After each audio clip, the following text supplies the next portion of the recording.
was a good game. We played our hearts out there. Missed a couple shots, but that's okay. We picked ourselves up. I think we played a good third quarter, and you know, hopefully next game is a little bit better. We'll push harder. Good night.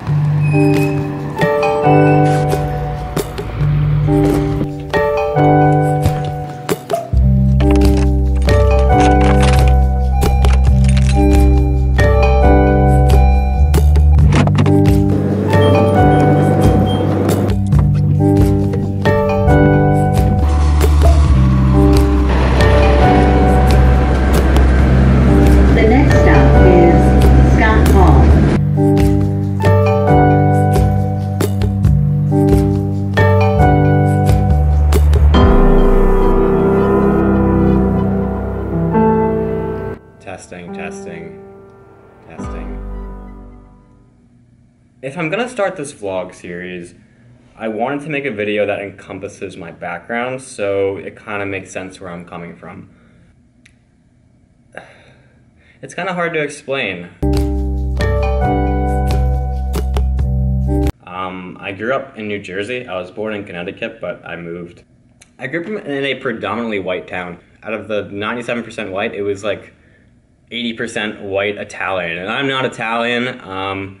I've made a lot of friends that were Italian in this school. I love a lot of them, but at the same time, I always felt a little bit outcasted because if you ever watch Jersey Shore, that does not paint a good picture of Italians, but it does paint a good picture of the people in my school. I had a lot of people who were like that, and I didn't look like that. I didn't have the short hair with the spikes at the front, and I thought the only type of people out there were people who looked like this, and a lot of times the Italian girls were attracted to the Italian guys, and it just kind of worked out that way, and I just slowly felt really outcasted. I'm like, my hair isn't like this, I don't fit in like this, these aren't the clothes I want to wear, I'm skinny, like, first of all, I'm very skinny. So that's the stage. So I found it really hard to make friends. More towards 8th grade, my dad bought me an Xbox. I wasted a lot of time on that. I spent so much time on that damn Xbox. I met these two guys online. These guys were like the top game modifiers for a game called Grand Theft Auto, and I got to luckily work with them, and I was really excited. After so long of hanging out with them, one of them eventually admitted that he was gay. This was during a time, this was before the United States made it legal to have gay marriage, before gay marriage was legal. And after spending a time with like 2 years with someone who was gay, and not judging him for that off the bat because I didn't know it, and instead I just kind of judged him for his personality because I never really saw his face. That was a starting point where I really felt like I had gotten out of a bubble that is my hometown. It was an interesting experience. Like, it opened up my mind. It's like, hey, like, these people are just as cool as anyone else. And obviously that sounds very obvious now. We live in a society, at least in the United States, where that's totally fine. But that was the first thing that just opened my mind and made me more accepting to people. All right, so my freshman and sophomore year, I was pretty antisocial. I spent a lot of time by myself. It's kind of inverse to what a lot of people do at that age, their freshman and sophomore year. A lot of people spend hours spending time with friends after school, and then they kind of just follow the school system to further their own self.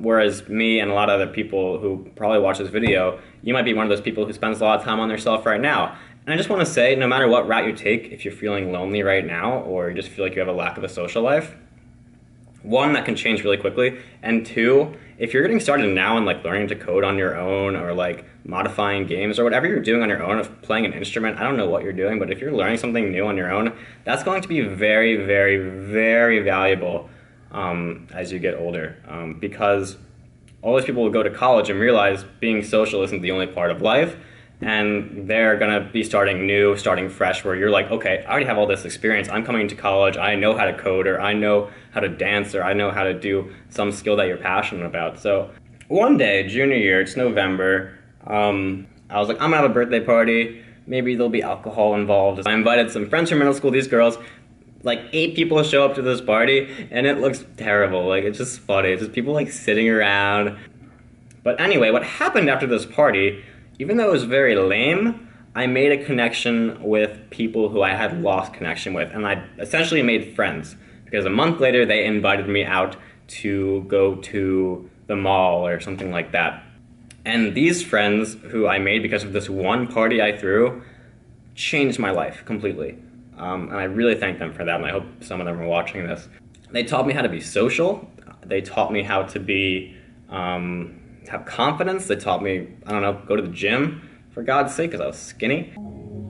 Okay, I might have to move, because they just started DJing below me, and I swear if YouTube copyrights something because I'm outside of...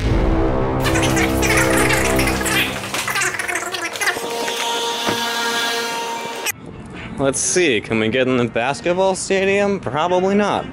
But sometimes you'd be surprised at people leave open here. Looks like it's gonna be a no-go.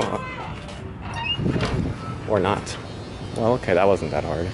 Alright, so there's a person over there, so I'm not gonna invade right now, but I'm gonna see if I can find a good spot to film in here. Because this is pretty cool.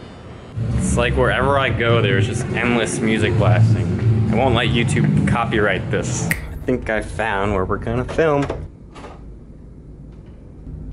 This looks about good. So, I gained confidence, and I was scared at the time because I was still naive, you know, like it was a new world to be very social for once in my life. So I was scared that doing YouTube was gonna hold me back from that because I spent hours in my room, like, and just the thought of going back to it when I finally had some friends and I was finally like self-improving myself. Self-improvement was a lot more important to me than playing video games in my room. I'll be honest, like it was something I had to do. I had to take time off. And then high school ended. Then comes college, where EDM, baby! Where life gets fun. If you remember me talking about my hometown being predominantly white, Rutgers is not predominantly white. And that was really cool to me because it was the first time I felt like I was accepted. Because there was people who looked like me now. There's people who had the type of hair that I had, not the Italian spikes of the people in my school. Wherever you live, wherever you come from, you're most likely in a bubble. And even where I am now, even Rutgers is a bubble. But bubbles are very small in your hometown, especially your school. So, like, just know that whatever you look like, if you're not accepted where you're at, you're probably just in the wrong place. And you shouldn't change yourself to conform to the environment you're in. You should just leave the environment. And I know if you're in high school, if you're in middle school and you can't leave, like, you can make it happen. There's someone in your school who you can associate with, who you can make friends with. So be patient and trust me, like you don't build social skills overnight. You don't build skill sets overnight like coding. It takes a lot of time. So that's really the short version of my story. I condensed it just to high school and college. But overall, the point is I've accepted myself a lot more. I've always separated gaming, coding, YouTube videos, my hobbies, and I've always separated that with my friends, because my friends didn't do the same stuff I did. Some of them still don't, and that's okay. I'm still friends with them because we do have some stuff in common. But finally, for like the first time, what college made happen is essentially these two just got closer and closer and closer together until they finally merge. And that's the goal. That's where you want to end up. And once you have those two together, and your food and your water, you essentially have the necessities that you need to live a good life. So maybe me holding a camera will force me to do some cool stuff, and I'll throw it on YouTube, and then maybe that cool stuff will inspire you to do some cool stuff too. That's it. It's gonna be a fun journey, and I can't wait for all of you to join it. Thank you.